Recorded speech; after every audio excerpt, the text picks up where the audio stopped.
नमस्कार दोस्तों, आप हैं अपनी ही गुड लिविंग चैनल पे और चलते हैं गार्डन में। और बिल्कुल दोस्तों, जो आज का प्लांट है वो बहुत खूबसूरत है। और डेली मेरा रूटीन है गार्डन में आके जो भी पीली वगैरह, अगर मैं कुछ भी ना उगाऊं ना, तब भी मैं साफ सफाई तो कर ही देती हूँ। लेकिन डेली ऐसा कभी नहीं होता कि मैं कुछ ना उगाऊं। कोई सीड पोड तैयार होता है उसको मैं बिखेर देती हूँ। और इस तरीके से दोस्तों पीली वगैरह पत्तियां, स्पेंट फ्लावर तो मैं हटाती रहती हूँ।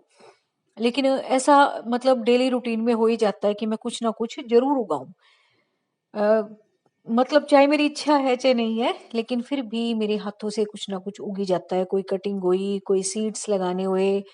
और ये साफ सफाई तो खैर होती है डेली। लेकिन दोस्तों आज का जो प्लांट है ना वो बहुत खूबसूरत है।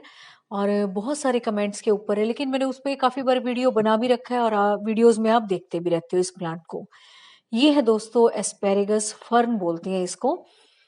और इसमें दोस्तों मेरे पास दो वैरायटी हैं। काफी वैरायटीज होती हैं फर्न में। ये एक तो मुझे अच्छी इसलिए लगती है कि इसमें एक तो थोन्स नहीं है, मतलब कांटे नहीं है। बहुत सॉफ्ट वैरायटी है ये। और नीचे नीचे फैलने वाली है। एक जो अपने पास दूसरी है उसकी तो देखो सारी लीव्स गिर चुकी हैं, उसमें कांटे हैं, लेकिन वो वाइन की तरह चढ़ती है। तो ये आप जब परचेज करो तो थोड़ा सा ध्यान रखना कि एस्पेरेगस की कौन सी वैरायटी आप ले रहे हो। तो वो तो उसकी तो पत्तियां सारी हट गई हैं अब। और सीड बनने शुरू हो गए हैं। लेकिन दोस्तों ये जो वाला प्लांट है ना, ये हैंगिंग बास्केट के लिए या डेकोरेशन के लिए, अगर आपने किसी स्टैंड में गमले रख रखे हैं उसके लिए बहुत बेस्ट है। वो क्यों है? क्योंकि एक तो ये एवरग्रीन है, और दूसरा आपकी हैंगिंग बास्केट को ना इतना सुंदर बुशी रूप दे देगा ये। आपकी हैंगिंग बास्केट तो नजर ही नहीं आएगी। और ये देखो आप, बिल्कुल भी ये लग ही नहीं रहा, ये लगा भी कहाँ हुआ है।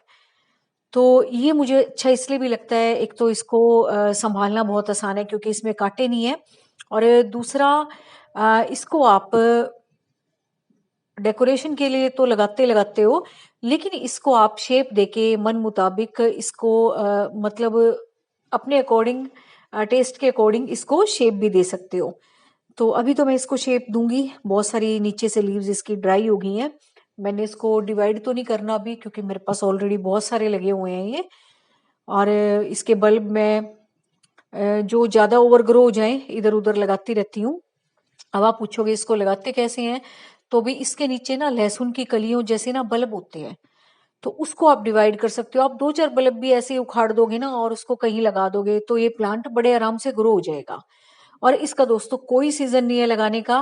पूरे साल भर आप इन प्लांट्स को लगा सकते हो। एवरग्रीन प्लांट्स का कोई खास सीजन नहीं होता। आप जब मर्जी इनको लगा सकते हो। हाँ, थोड़ा सा हम परहेज, ज्यादा ठंड होती है या बहुत ज्यादा गर्मी होती है तब कर लेते हैं। वो भी इसलिए कि भाई कभी हमारा प्लांट खराब ना हो जाए। अदरवाइज तो साल भर इन पौधों को लगाया जाता है। और बहुत सारे लोग दोस्तों जैसे डेकोरेशन के लिए ग्रीनरी करते हैं कि उनका आसपास का वातावरण हरा भरा हो। तो उसके लिए तो देखो ये सुपर बेस्ट प्लांट है। जैसे बेबी सनरोज भी कम नहीं है, लेकिन इसका क्या है, इसकी कटाई छटाई की भी कोई इतनी ज्यादा जरूरत नहीं होती। अगर आपने बहुत ऊंचाई पे भी इस प्लांट को लगा रखा है और डेली आप केयर भी नहीं कर सकते, जैसे आमतौर पे हैंगिंग बास्केट हम टांग देते हैं, तो उनके लिए तो बेस्ट है। क्योंकि बेबी सनरोज की देखो कटाई छटाई करनी होती है। लेकिन इसकी करोगे तो ठीक है, नहीं करोगे तो भी ठीक है। क्योंकि इस ये जो फर्न है नीचे की तरफ लटकेगी, ऊपर की तरफ भी पूरा आपका जो बास्केट है उसको कवर कर लेगी। जैसे कि आप देख ही रहे हो, देखो है ना, नीचे की तरफ भी ऊपर की तरफ भी पूरी की पूरी बास्केट इसने कवर कर रखी है। और दूसरा एवरग्रीन है। आपको बिल्कुल भी इसको चेंज करने की जरूरत नहीं है। जैसे आपके प्लांट लटके हुए हैं हमेशा ऐसे ही हरे भरे ये प्लांट बने रहेंगे। बहुत सुंदर प्लांट है, आपको जरूर लगाना चाहिए। मैंने बहुत जगह लगा रखा है। कॉनिकल प्लांटर जो मैंने बनाए थे उसमें भी लगा के दिखाए थे आपको। साथ में मैंने पर्सलेन और पोर्चुलाका भी लगा दिए थे उसके। लेकिन दोस्तों इस तरह की हैंगिंग बास्केट जो कोको कोयर की होती है ना, उसमें भी बहुत अच्छे चलते हैं। क्यों? क्योंकि एक तो ना ये बल्ब है, और ये बल्ब क्या होते हैं, ये अपनी जड़ें ना इधर उधर फंसा लेते हैं। और एक मॉइस्ट सा जो इनको चाहिए ना, ज्यादा गीला भी नहीं, लेकिन एक हल्का सा ह्यूमिड सा जो एनवायरनमेंट है ना, वो कोको कोयर की बास्केट में इनको मिल जाता है। तो बहुत सुंदर प्लांट है। बेस्ट प्लांट है आपके लगाने के लिए। हैंगिंग बास्केट में आप जरूर लगाना इसको। भले ही और प्लांट भी लगा लेना, लेकिन बीच बीच में अगर आप इसको लगाओगे ना, ये बहुत सुंदर लगते हैं दूर से देखने में। और दोस्तों जब एक व्यू इतना हरा भरा आपके गार्डन में आता है, तो वाकई में ही सुंदर लगते हैं ये। और इस तरीके से दोस्तों, अगर आप डेकोरेशन और भी हायर लेवल पे चाहते हो, और सिरेमिक की इस तरह की चीजें होती हैं जो हैंग करने वाली, उसमें भी अगर आप लगाओगे तो भी ऐसा कुछ नहीं है कि चलेंगे नहीं। देखो कितने अच्छे चल रहे हैं इसमें भी, है ना। बहुत सारे लोग पूछते हैं, क्योंकि हैंगिंग बास्केट में ना अब सेरेमिक में भी आ गई हैं, उनके साथ मोटी मोटी रस्सियां लगी होती हैं, वो अच्छे लगते हैं देखने में। तो इस तरीके से भी भैया आप लगा सकते हो। ये मैंने बकेट लगा के आपको दिखाई भी थी, और आप जाके एक बार चेक कर सकते हो मैंने इसको कैसे बनाया था बकेट को। और बीच बीच में दोस्तों मैंने इसमें पर्सलिन पोर्चुलाका भी लगा रखे थे, जो गर्मी में खूब फूल दे रहे थे। अब उनकी मैंने हल्की सी कटाई छटाई कर दी है, लेकिन इसकी कोई जरूरत नहीं है करने की, ये तो हमेशा ही ऐसे हरे भरे बने रहेंगे। तो बहुत अच्छा प्लांट है, आपको जरूर लाना चाहिए।